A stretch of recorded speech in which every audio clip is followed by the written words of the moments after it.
Hi, and welcome to Basic Folk, where we have honest conversations with folk musicians on the bluegrass situation. I'm Cindy Howes.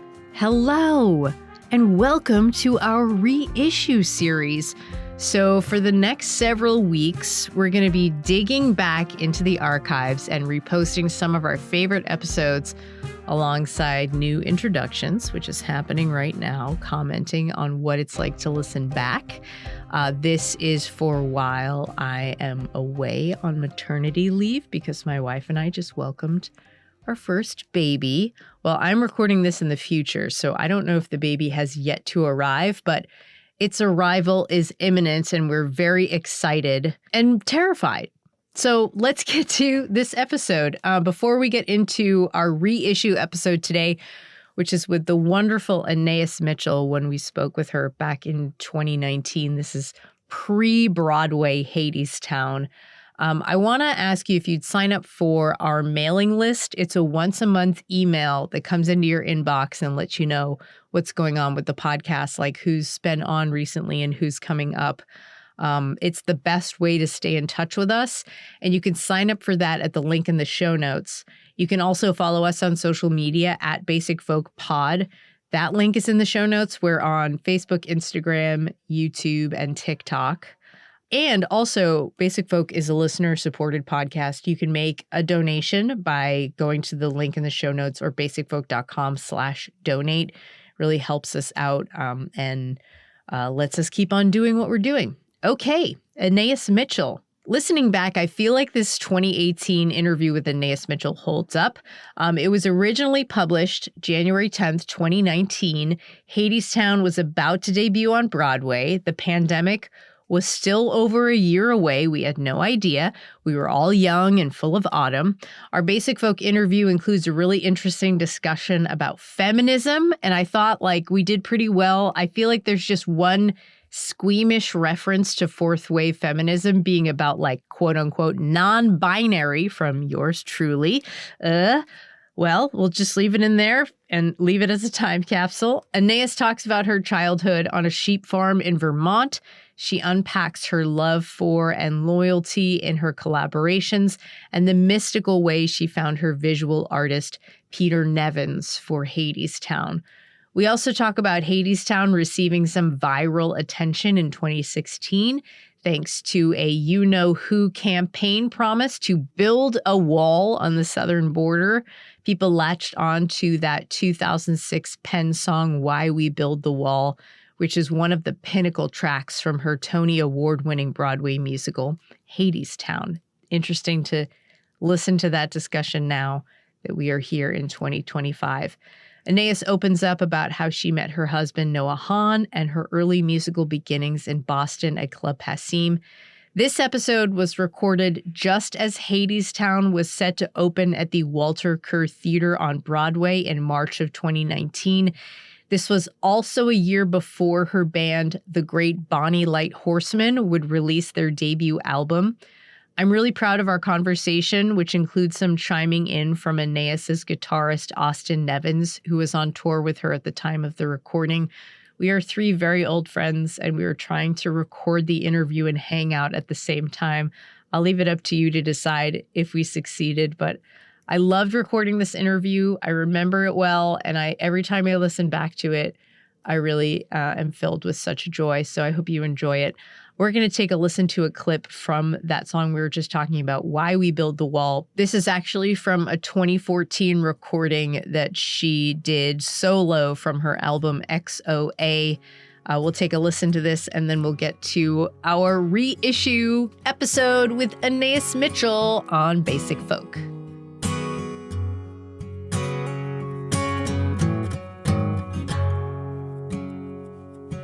Why do we build a wall? My children, why do we build a wall? Why do we build a wall? We build a wall to keep us free. That's why we build a wall. We build a wall to keep us free. How does the wall keep us free? My children, how does the wall keep us free? keep us free. The wall keeps out the enemy, and we build a wall to keep us free. That's why we build a wall. We build a wall to keep us free. Who do we call the enemy? My children, my children.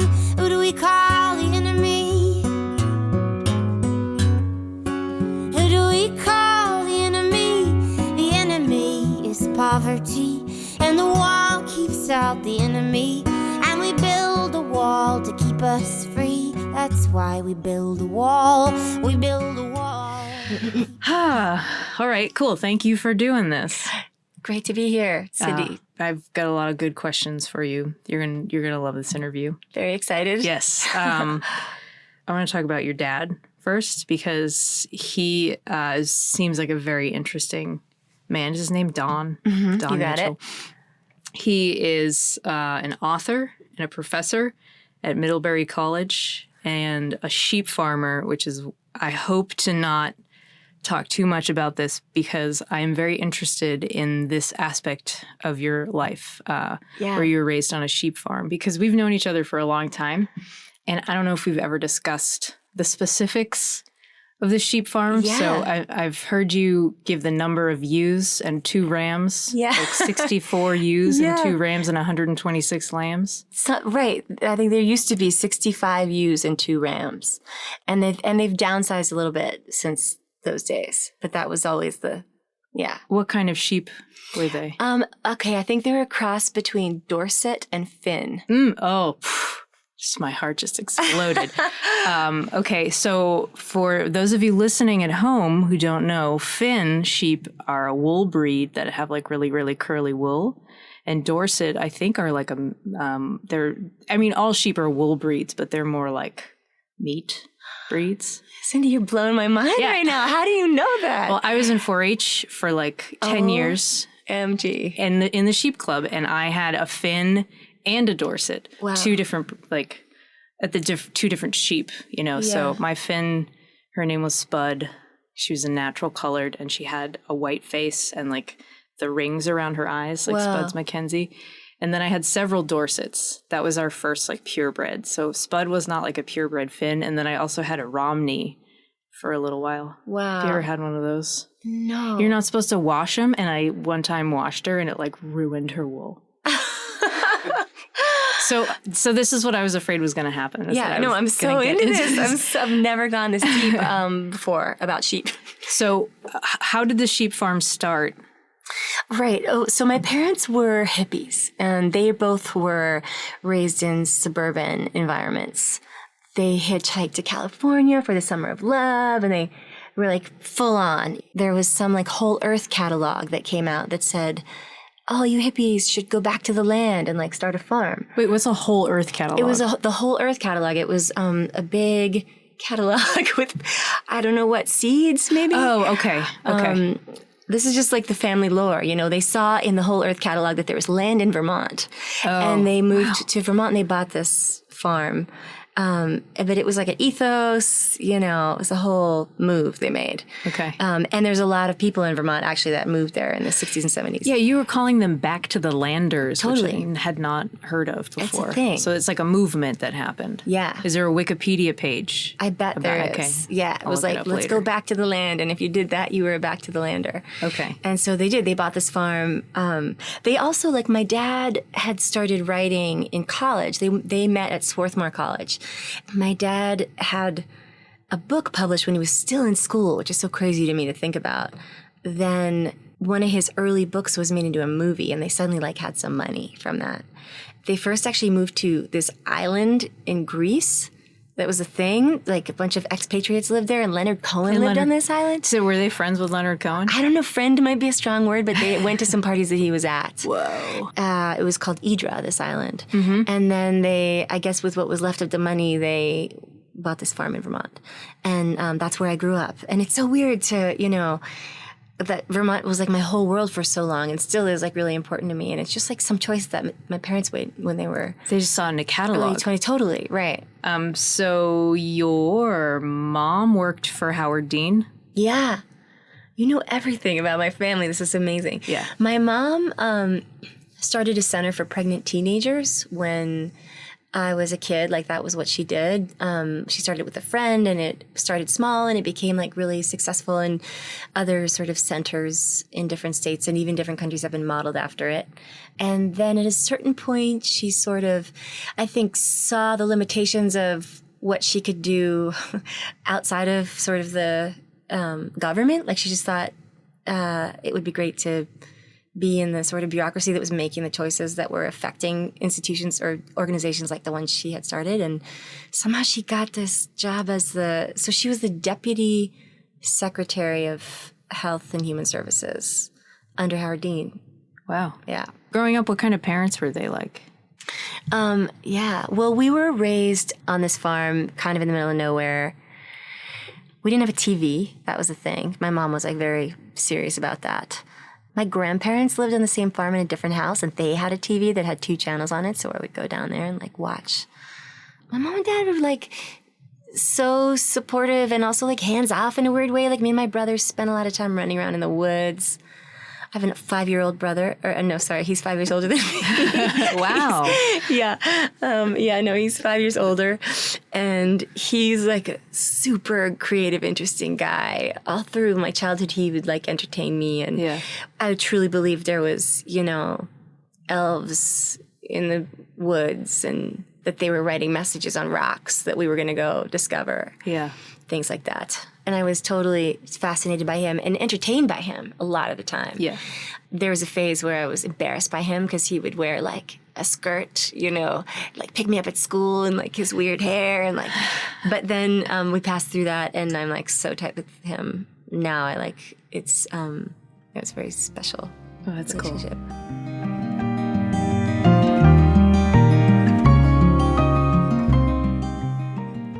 So what role did music play in your young life? So I studied violin from a kind of an early age. When I was 7, a woman came to our school, and she was wearing a beautiful dress.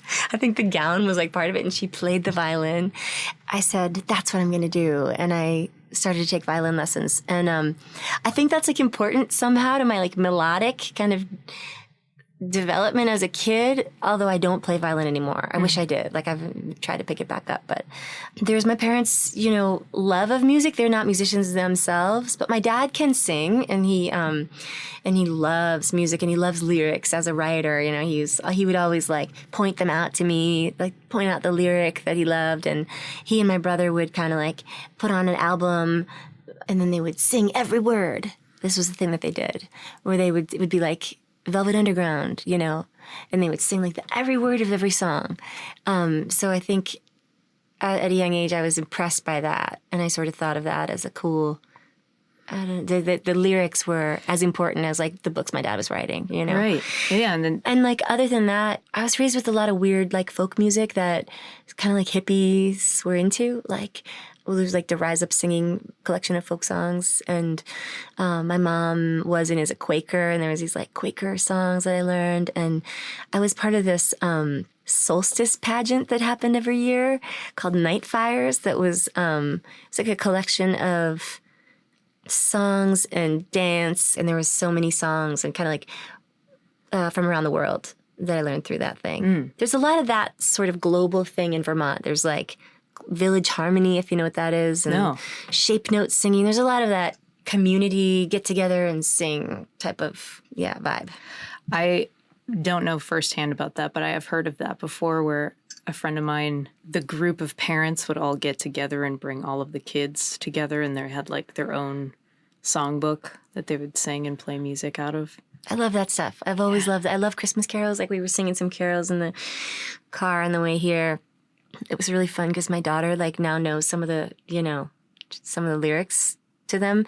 I also just always loved sing-alongs, like sing-song time, like on the bus in high school when you're like going to a track meet and everyone sing like a Peter Gabriel song or something. Oh yeah, that's fun. Yeah. We would like on the way to like band competitions, everybody would sing along like idiots. So were you a track star in high school? Oh, not a star. Not a star, but I did. Yeah, I was better as a freshman. I was fast as a freshman, and then it all went downhill as I got older. I guess I read that you were like running and listening to something. So you were still running. Oh, yeah. Yeah, I do. I know. I'm in the room with Austin Nevins. We are in the room with Austin Nevins, who is playing with me tonight. And me and Austin text each other an emoji if we have gotten exercise that day. Which one?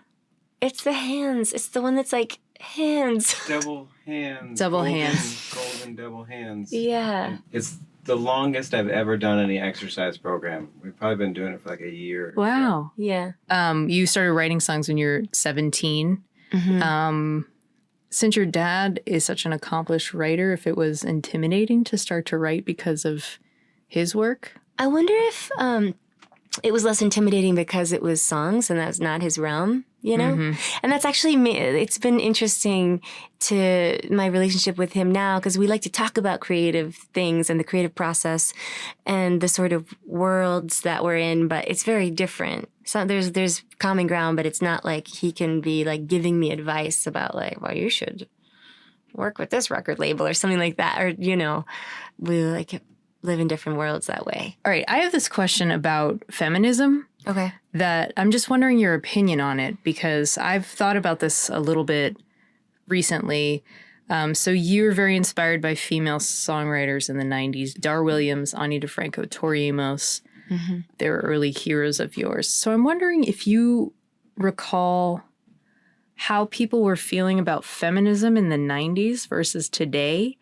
It seems to me that in the 90s, being of like, people were like, oh, I'm not a feminist because being a feminist just meant that you like hated men and you think that women should like take over, where people misunderstood the definition of feminism. And I feel like some of those like very strong female musicians had this weird relationship with feminism. Oh my God, there's so much in that question, which is like really interesting to talk about. To like take apart the parts in my brain. Because I also have had a trajectory in terms of like my relationship with it. And I would say that back in the 90s, and Ani DeFranco obviously was like a feminist icon. I mean, she was saying it all, right? Right. Well, yeah, but Ani DeFranco is kind of like an artist that other women would look at and be like, you're the reason that I don't want to be like, I don't want to label myself a feminist because you're like too loud or whatever. You know, you're too aggressive about it. You know, because she was really pushing the boundaries of what it was to be a woman. Right. I'm remembering that I was like maybe more vocal about it and more interested in the identity of that when I was younger, in the 90s and maybe in like the early 2000s. And I would have like not shaved my legs and I would have like shaved my head and like talked about it more. And then, there's some kind of, what is third wave? Is that like our generation? Third wave is like, you can still, let's look up third wave because I think that, I think what it means is like, you can still be feminist and you shave your legs and you wear makeup, but you're still feminist and And then like that is also confusing because then you sort of slide down the slope of like, oh, I'm totally like conforming to society's standards for, right? Third wave. Should I read this? Yeah, go ahead. Third wave feminism is an iteration of the feminist movement that began in the early 90s, United States, and continued until the fourth wave began around 2012. Hey, this is really interesting for us, right? Wow, that's really recent. Born in the 60s and 70s as members of Generation X and grounded in the civil rights advances of the second wave, third wave feminists embraced individualism and diversity and sought to redefine what it meant to be a feminist. According to feminist scholar Elizabeth Evans, the quote, "The confusion is, in some respects, its defining feature." The third wave is traced, should we just go for this? Because whether this goes on the interview or not, it's interesting. The third wave is traced to the emergence of the Riot Girl feminist punk subculture in Olympia, Washington. Anita Hill's televised testimony in 1991 to an all-male, all-white Senate Judiciary Committee that Clarence Thomas nominated for the Supreme Court of the United States had sexually harassed her. The term third wave is credited to Rebecca Walker, who responded to Thomas's appointment in the Supreme Court with an article in Ms. Magazine, Becoming the Third Wave. She wrote, "So I write this as a plea to all women, especially women of my generation. Let Thomas's confirmation," oh my God, this is so amazing, right? Yeah. Just all coming around again. We're talking about feminism for those who just entered the room. For those who are tuning into Basic Folk, we're trying to do the interview and hang out at the same time. And it's working. Let Thomas's confirmation serve to remind you, as it did me, that the fight is far from over. Let this dismissal of a woman's experience move you to anger. Turn that outrage into political power. Do not vote for them unless they work for us. Do not have sex with them. Do not break bread with them. So that's third wave that we're talking about. Yeah, but so my understanding was that second wave was like, I know nothing, FYI. I didn't even take a class in college, but that second wave was like, our whole identity is like forged in the fire of like, we have to, fight. We're fighting for our lives here, and that third wave was like, that the criticism was, it was a little more la-di-da, because it's like, oh, like, it's kind of equal. We can now not be so It's the third wave is aggressive. in the 90s. That goes back to like kind of my original point of like, Up to 2012, and what's the fourth wave? Okay, should we try to find that out? yeah. Can you just look up fourth wave feminism? Well, okay, so for International Women's Day, the station that I work for, we played all women all day long.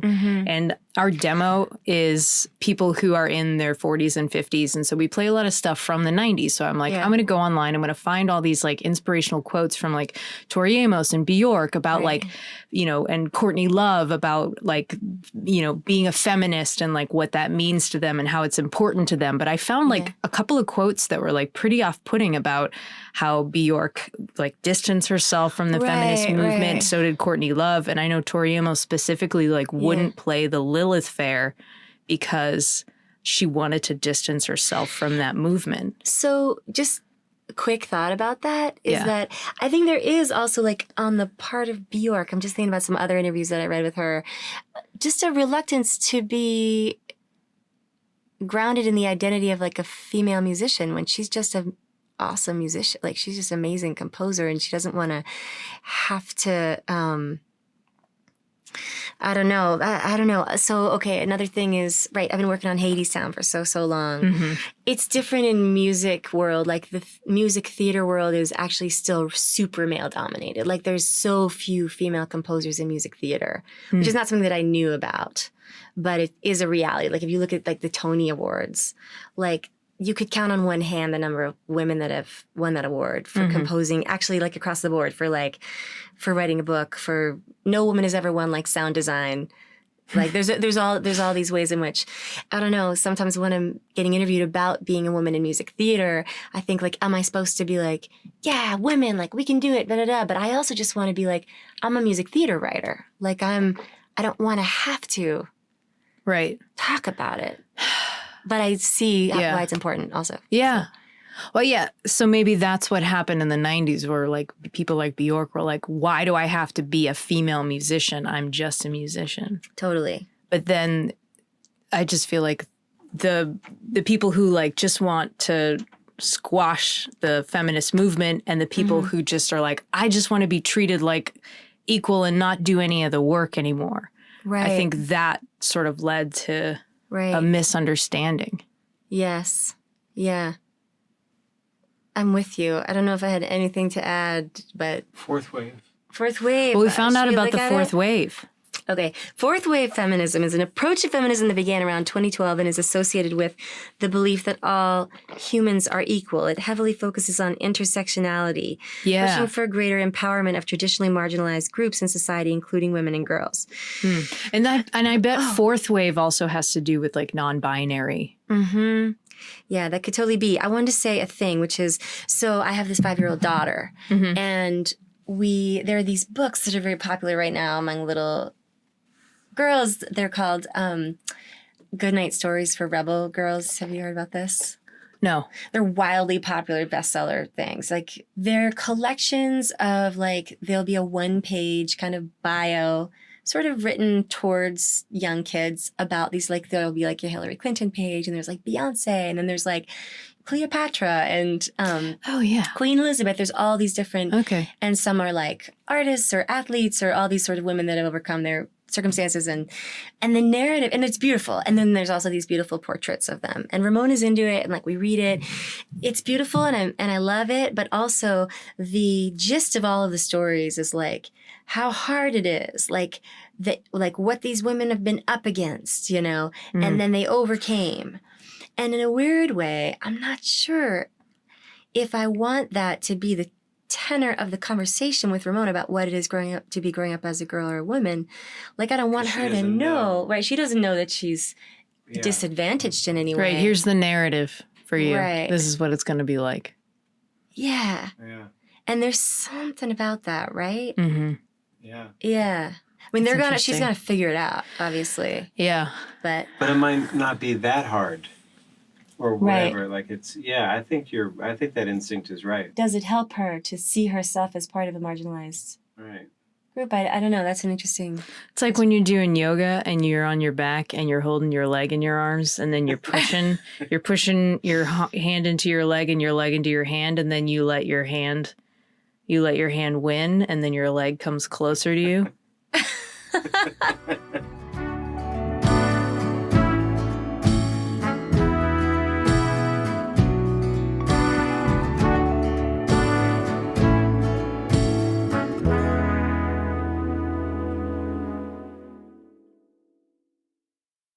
I would like to talk about the search for belonging. Okay? Okay. I read this great quote from Sing Out. It says, Aeneas sings of love among the ruins, coming out of age to find yourself an outsider looking for the place you belong.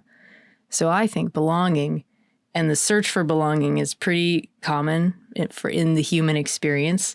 And I think it can be very difficult. So what has been your relationship to the search for belonging? I remember when that thing came out, and I think it was right around when the Brightness record came out, and there were all these songs on that album that I think had something to do with me always feeling like I was born at the wrong time. Do you know? Yeah. And like having like grown up in this house, like gotten very romantic notions about like books I'd read, and then, you know, coming into the world as if it's like a black and white image of, I'm just imagining like Greenwich Village in the 1960s or Paris in the 30s, and like coming at it, and then like the reality of it. Like I had that one song that had this line in it. I've completely like spaced out what the song is, but the line is like, maybe I came too early, maybe I came too late. I'm waiting in the shadows of the scaffolds of the old cafes where you told me to wait, you know? And just this idea of like, you go looking for the scene, and then it's like, what is that? Just a KFC, or, you know, it's just not the same. So does this make sense? Like, I think that's where that quote came from, was that album and that sort of sense of like not.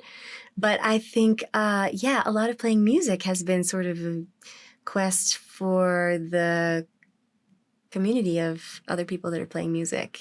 And it's like so important to be reminded of that, because a lot of the process of writing is like very solitary, and you're like in your room, you're trying to make something happen. And, but it feels so good to play music with other people and for other people. Yes. Share it. You have been very intentional about collaborating and being very loyal to your collaborators.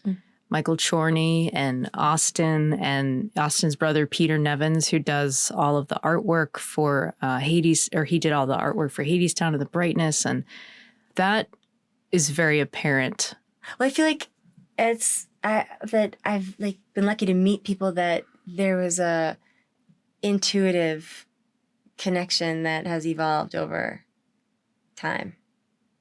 There's a crazy story about Peter, Austin's brother, who has done all this artwork for me. And I also like the reason I found Peter was I was rehearsing with Austin in his apartment in Boston like many years ago, and I saw this Gillian Welch poster where she's sitting in the crescent moon and playing the banjo. Yeah, I remember that. It was like a silkscreen thing, and I said, "Who made that?" And Austin said, "My brother." So I reached out to him, and the Hadestown art that he did was so like, that was such a mystical process of working with him on that. Like, I had seen this one print he'd made that looked to me like the Persephone character. And I said, hey, can I use that? And can you also make these portraits of these other characters in the show? Mm-hmm. And he said yes. And each of the characters, he would give them sort of an object. Like he gave Hades this little songbird, and he gave the Fates like a pair of scissors and some film. We mostly would talk about like what those objects would be, but he brought me that Eurydice illustration, and she was holding a flower, and I didn't know why. I asked him about it, and he's like, I don't know, it just felt right. And it's a sort of a poppy looking flower.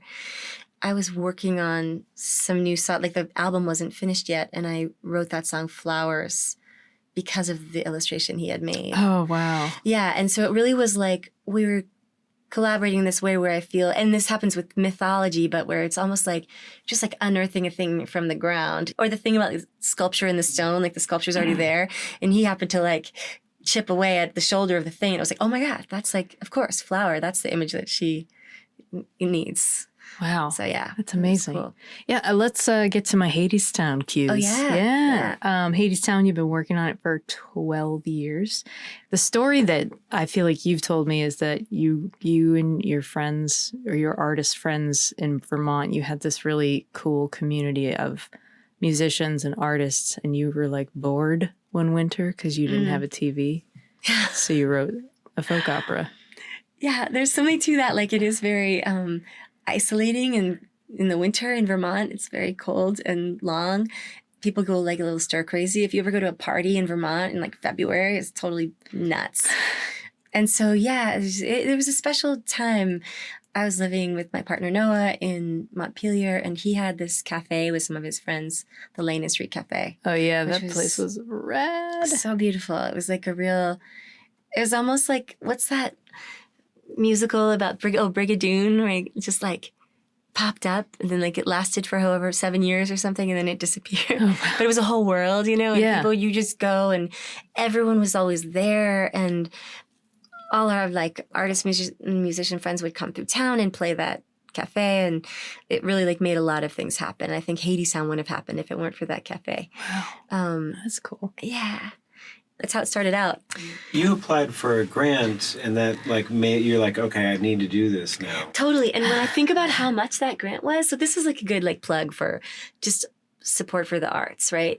When I think about how much it wasn't that much money, you know, but at the time it felt like, oh my God, I'm going to do this. Like now I have to make this folk opera, you know? Right. There's something, I feel like there is something to the kind of leap and the net will appear, or like that those small grants exist for artists, like people will make things happen on a shoestring, you know, and that's exactly what we did. Like we really didn't have that much money. And now going to Broadway is so exciting. You've just been working on it, like I said, for 12 years. What can you say about this experience in terms of like working on something for so long? And so hard, and really working hard towards this goal? Yeah. It's so gratifying that we're going to Broadway because of having put so much time in, you know? And it feels like so exciting to get to share the results of that with like a bunch of people. I wouldn't have kept up working on it for as long as I have if it weren't for the collaborators, the ones that you mentioned, and also Rachel Chavkin, this director I've been working with in New York, like has kind of kicked my ass for the past 5 years, just to keep approaching the best version of itself that it can be. And yeah, at times it has felt really crazy to just be still working on the thing. And some of the songs I wrote them in my middle 20s, and I like all the cells of my body have regenerated 2 times since then. And I wouldn't write that song now, you know, but it is what it is, and I can't mess with it. And then other ones I feel like, yeah, like I know a way to make that better, or to make it serve the piece better. It's a little tricky because people have a relationship with different versions of it. Like people have a relationship with the album, and the show that's happening now is like twice as long, and it's quite different. And people have a relationship with like Off-Broadway, because we made a recording of that also. And I have to keep on breaking things that I think people are attached to, but I ultimately feel like it's becoming a more true version of itself, or a more full version of itself. I want to talk about the 2016 election. Hadestown kind of went viral with Why We Built the Wall because of Trump's campaign promise of building a wall. I want to know how you feel about that situation now that you've had some time to be removed from it. I'm not sure that I was under the impression that Hadestown had gone viral, but maybe it, I guess, right, the thing started to resonate in a different way for people. Yeah. Because of the wall stuff. And it still is that way, I guess. And I thought that wall stuff was going to just be a campaign thing that disappeared, but actually it's still going. Yeah, it's tricky because I didn't write that song about him, and I certainly think of Hadestown as like not primarily a piece of protest art. Like primarily I think of it as like a poetry piece, and it's about archetypes, and it's about poetry of language, of music, of like character, of story. And part of that poetry is like political, but it's not like my statement is anti-Trump, you know? A few times, like in the rewriting process, I've felt like, oh, am I supposed to like tailor this thing to the political moment that we're in? And then I'm like, not really. Like it is a myth. The world tailors itself to the myths, you know what I mean? And that just keeps coming around in different ways. I should figure out a way to talk about this if I have to do interviews for Broadway and stuff, I've thought about that. You're probably going to be asked. Yeah. I should figure it out. I mean, it means something really different now than it used to. Yeah. But for me, I've been singing this song for 12 years. So it's a strange, I know. Yeah, thing to reckon with. I don't like to say that guy's name either, Yeah. 45. It's better to not like put energy towards him. It's easy for people to grasp onto, staying with your friends, the Stuart and their older couple. Yeah. It's something for them to grasp onto, and they can like relate to it, and they can understand it, and it's a way for them to get into it easily. Right. And to talk to you about it and whatnot. So I think that might why that would appeal to more people, and then that kind of cycles in on itself. That it's a very simple song. It's like so simple, and there's so much repetition in it. It's easy for people to grab onto it. It's like memorable for them. Yes, and certainly my feeling about like, oh, I should play that song. I do. I've felt that for years, and part of it is like, oh yeah, in today's world, it's like important, but also it's like, people want to hear it, and if I don't play it, they ask for it. And so, yeah, it's a funny one. I do remember, okay, this is a better response to your initial question, Cindy. Like, I remember in 2016, somebody asking me, like, they said, like, the gist of what they were saying was, it's good for Hadestown that Trump is like, I don't know, becoming president, or it's good for Haiti. Like, do you follow what I'm saying? Yeah, it's like good exposure. Yeah, and I was people like, are going to put no, two and man, two together. Yeah, is not good for anyone. Yeah, it would be better if he would just go away. And that's gross to like connect those things to the success of your like music theater show with, I don't know, whatever. I think that maybe the conversation has started before the election actually happened. Yeah. And then after the election actually happened, it was maybe that's when I'm like, okay, let's stop talking about him at all.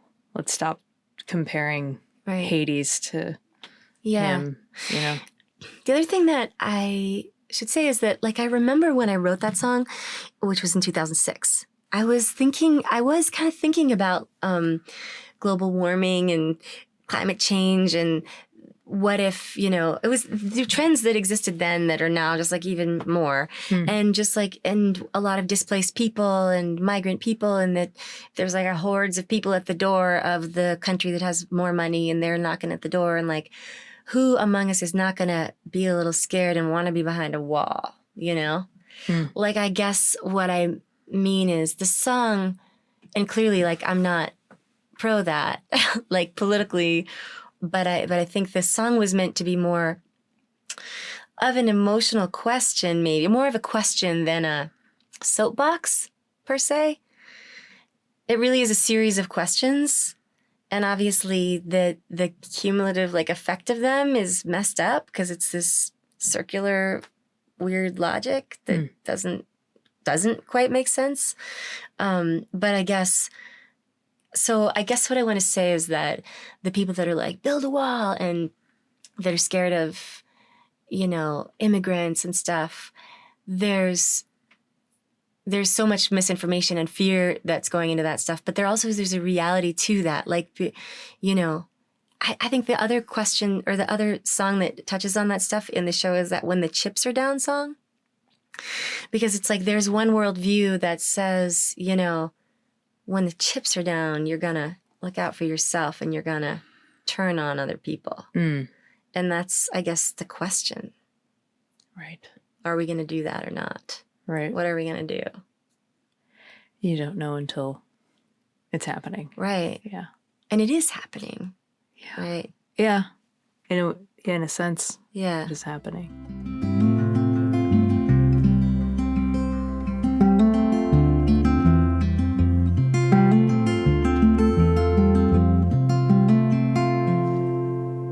I just wanted to know about your relationship and connection to the characters in Hadestown. So if there's one character in Hadestown you've had the most like complicated, evolved relationship with, who would that be and why? Well, the one character that I'm still really working on is the Orpheus character. Like, that's been the hardest character by far to write. And I think partly because I do identify with him as an artist, and there's a thing he's like working on in the show where he's writing these epic songs that are supposed to explain the world. They're kind of this microcosm of like someone who works in myth or works in the arts, like is like trying to like make sense of the world. And I'm still rewriting that shit. Like, I cannot finish it. I mean, it's a joke at this point. There's so many versions of it. I spent like years and years writing this thing. And they're called the epics, which is really funny because it's been so epic trying to write them. And he also is a really tough character to write because he's an idealist, and a lover and like a romantic and all these things that he believes that the world is going to provide. And it's so hard to take that person seriously. I think that's been the challenge of a few versions of this thing, and it has come up in reviews about the writing of the show and stuff. It's like, it's hard to take an idealist seriously. It's much easier to buy a character like Hades or Persephone or Eurydice or Hermes. I wanted to talk about Noah. Do you talk about Noah in interviews? I don't know if anyone's ever asked me, but how do you talk about Noah? Yeah. Hey, we're going to talk about Noah. Noah. Where's my question?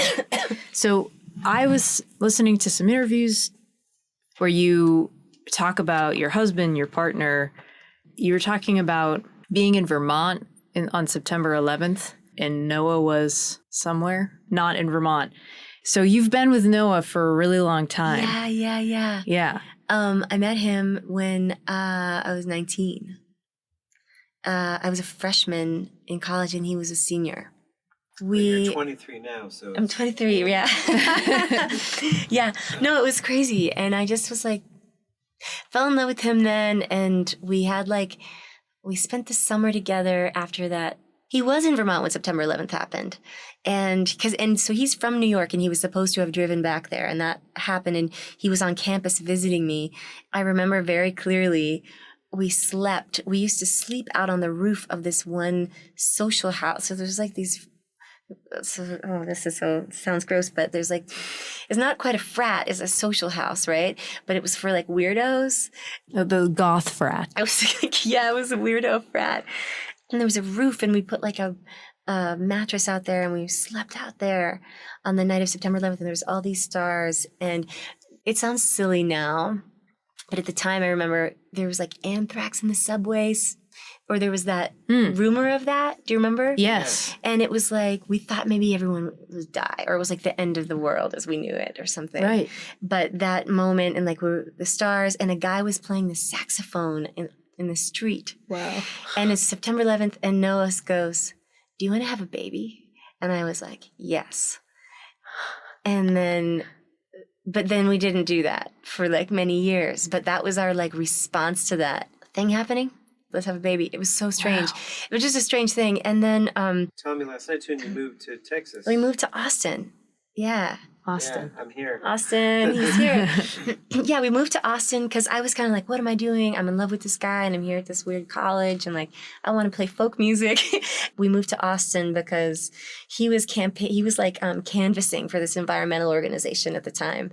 And you could work in various cities. Like there were, so there's one office in Austin and I was into it because it was like live music capital of the world and the Kerrville Folk Festival was there and I wanted to check that out.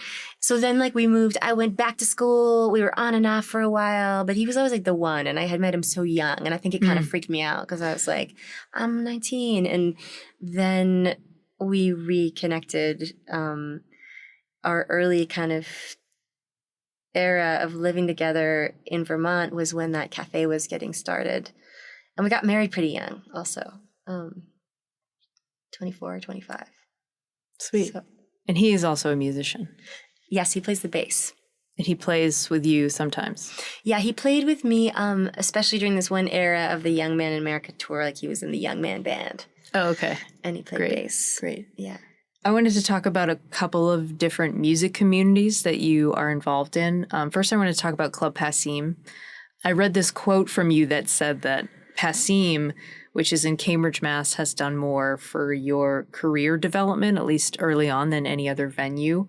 What was the story for you in Club Passim? Yeah, I remember going to Club Passim at the age of 18. I took like a bus ride to Boston. From Vermont? Yeah, from Vermont. I was going to check out Boston.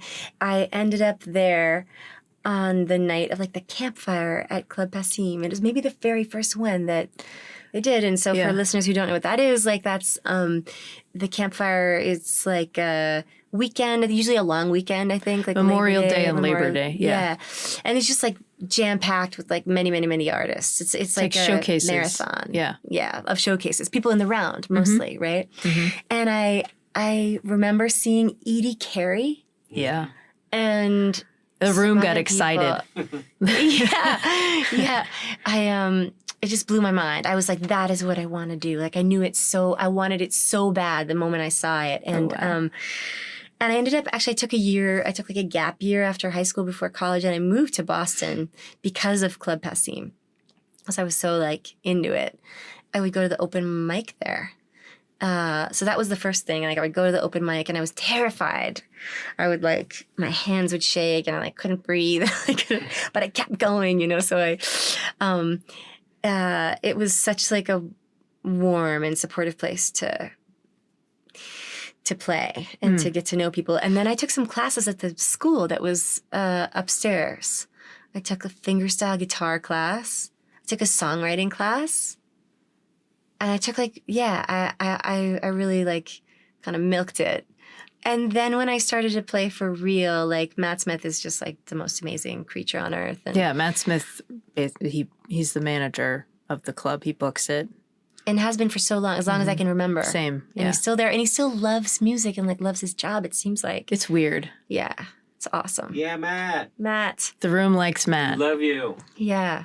And he gave me just like so many lovely, being able to like open for people, get in front of people and then co-bills and then to play my own show and then to play 2 shows or whatever. And it's so important, like people that are in that position that are able to, I really feel like there's so many opportunities that I got before I was ready for them. Do you know what I mean? Yeah. Same. And that's how it has to be. Like you have to get them before you're ready for them and just do your best to get, and then do it again. Yeah. And so that's what Matt Smith, offered. Cool. That's where I first saw you at the Gillian Welch tribute night. You played April the 14th. Oh, cool. That's such a good song. And I just like at the song. end of the song, I was like picking my jaw up off the floor. Aww. And I was so That psyched. song is so amazing. That was that made a huge impression on me, that song. There's been a resurgence of her song, Everything is Free. I've noticed that. Yeah. Phoebe Bridgers is playing it. Yeah. Yeah. And I think it may be there's like a tie-in because that song is about Napster. Right.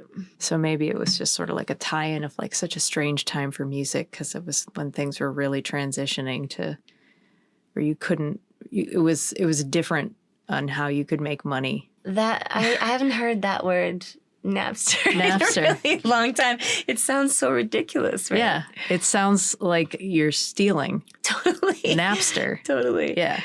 It was during the time of the third movement. So yeah, the third wave of feminism. Third wave of file sharing. Cool. Well, I think this is a great place to end.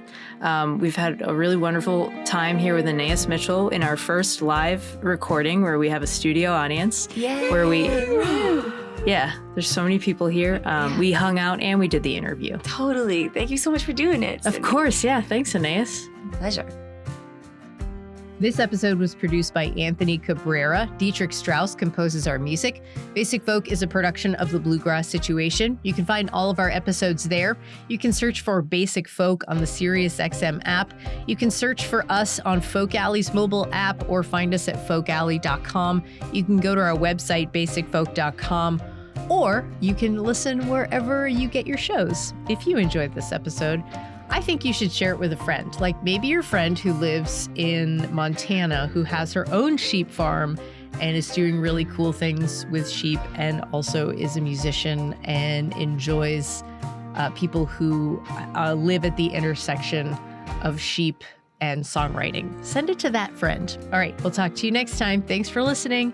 Bye.